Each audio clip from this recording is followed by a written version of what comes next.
cars. We believe there are 81 of them who will The 36 hours of rallying will be covered by a team of commentators from British Forces Broadcasting Service, colour Cyprus. you can think of.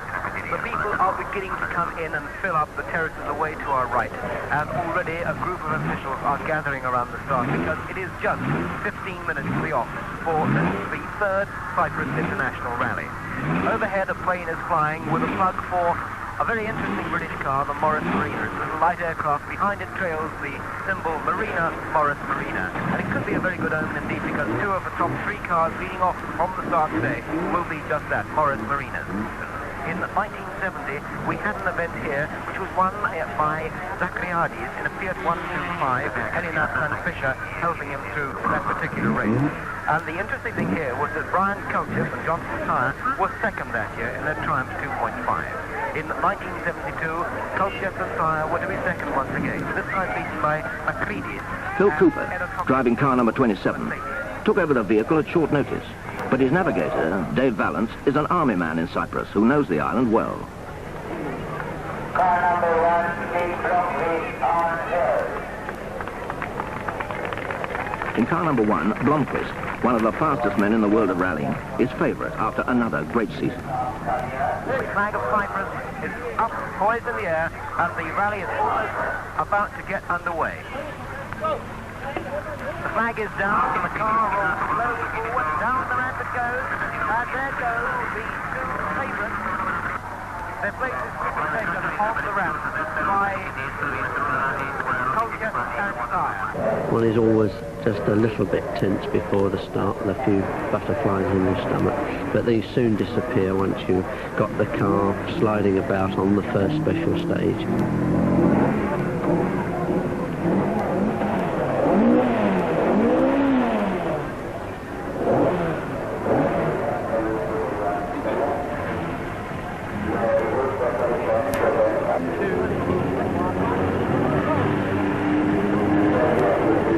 Slater and Lytton, the Marina second string, nearly forget the vital time card which will record their progress.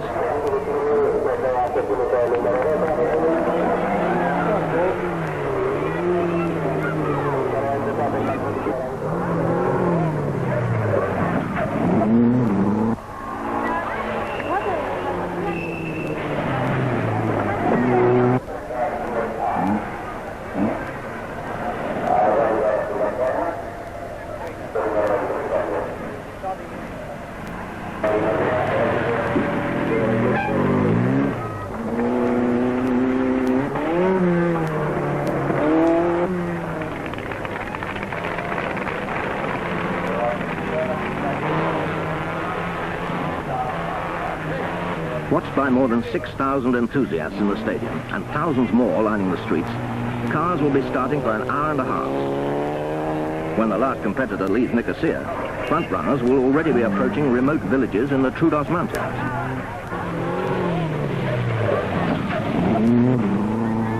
So far, the top cars appear to be holding their starting order, with Blomqvist pursued by a determined Culture. Further down the field, fast cars are making the most of the road sections to catch up on lost time.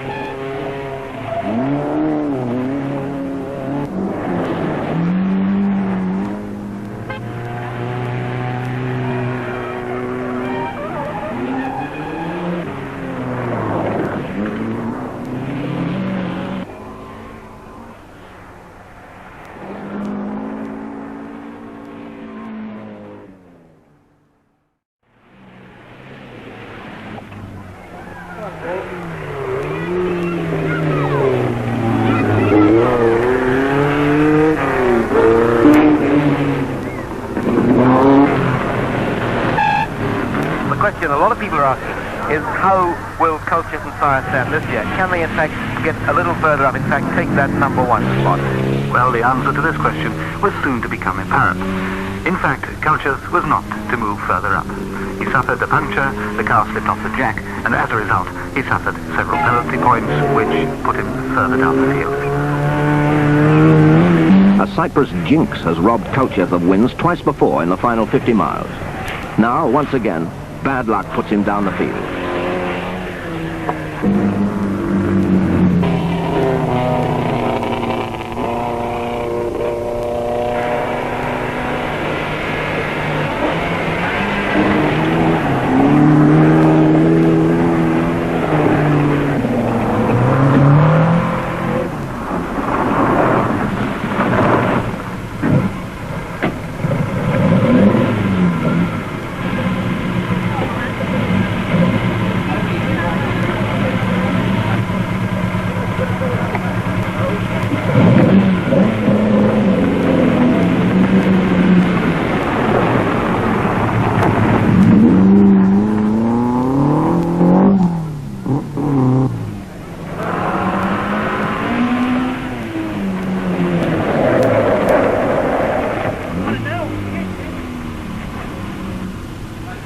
We lost 11 minutes and dropped to 32nd place. Now we've really got to motor to get back with the leaders.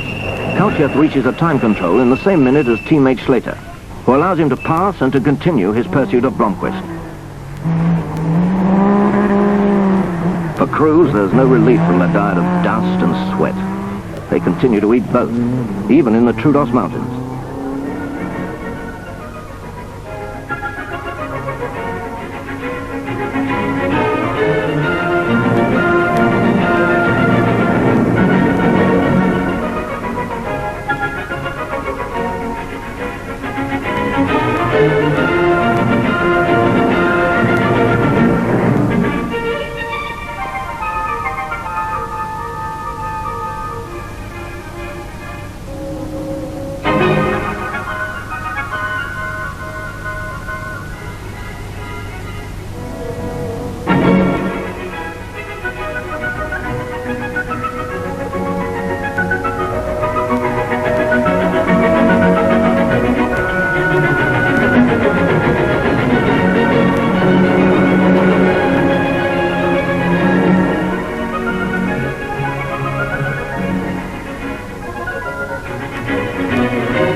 Cyprus dusk is short, and before 5 p.m. on the first day, drivers are peering through darkness as well as dust, with still 5 hours driving at very high speeds before the Nicosia stop.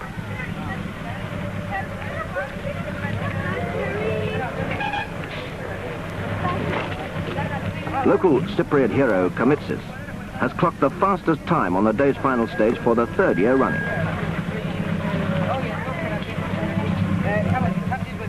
The Nicosia Parc Ferme is closely marshalled. No vehicle may be touched during the 2-hour stop.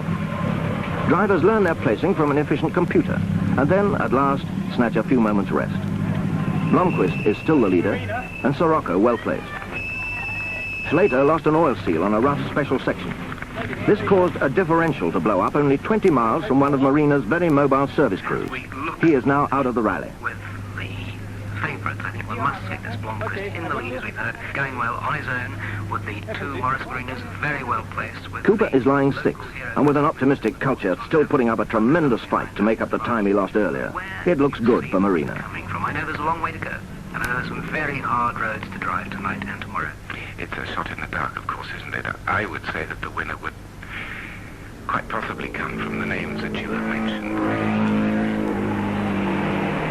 Wakeful Cypriot spectators are out at first light in the sunny dawn of day 2. There are fewer cars to watch now. 36 have retired.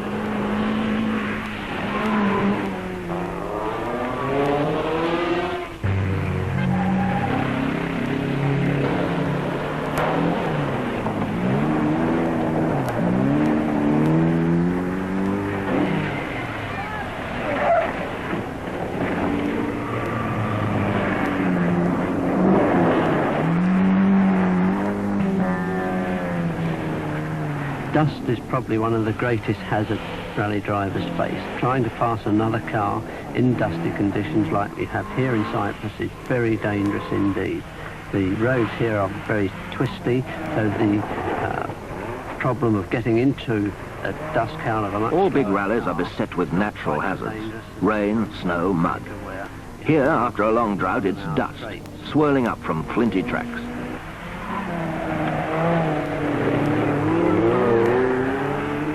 The Cyprus Rally now has one of the most efficient timing systems in the European calendar, with electronic clocks at each time checkpoint, all linked to a central computer.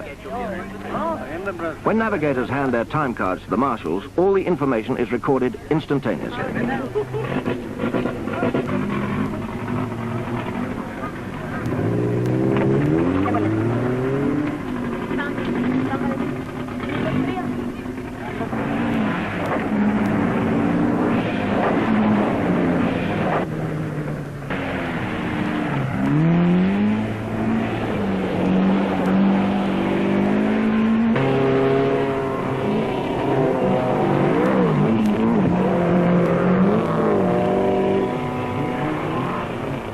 With Culture weaving a very fast thread through the field and Cooper now in a strong position, Marina prospects are good.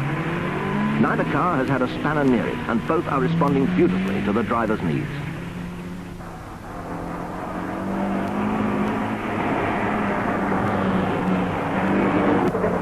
Sirocco looks well set for an overall second placing.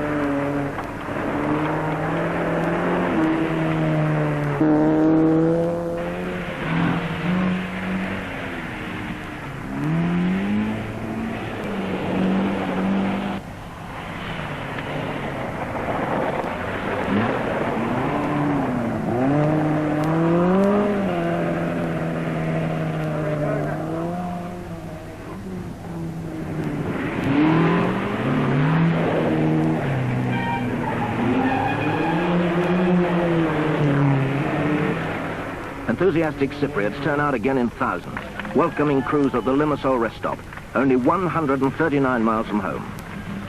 Marshals, timekeepers and officials are as fatigued as drivers through long hours of concentration. Lying in the first three places are Blomqvist, Sirocco and Komitsu. And after determined performances by both Kulchev and Cooper, the Marina team are happy to anticipate a class win and a class award.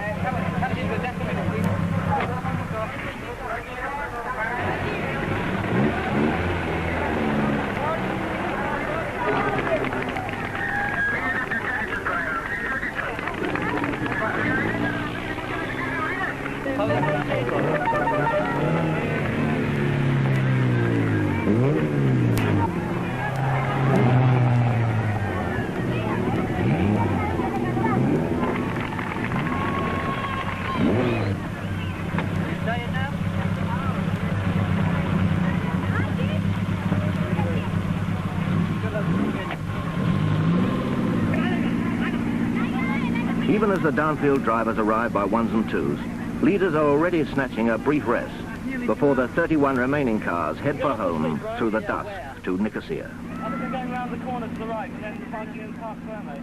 Yeah, but is there somewhere organised we can...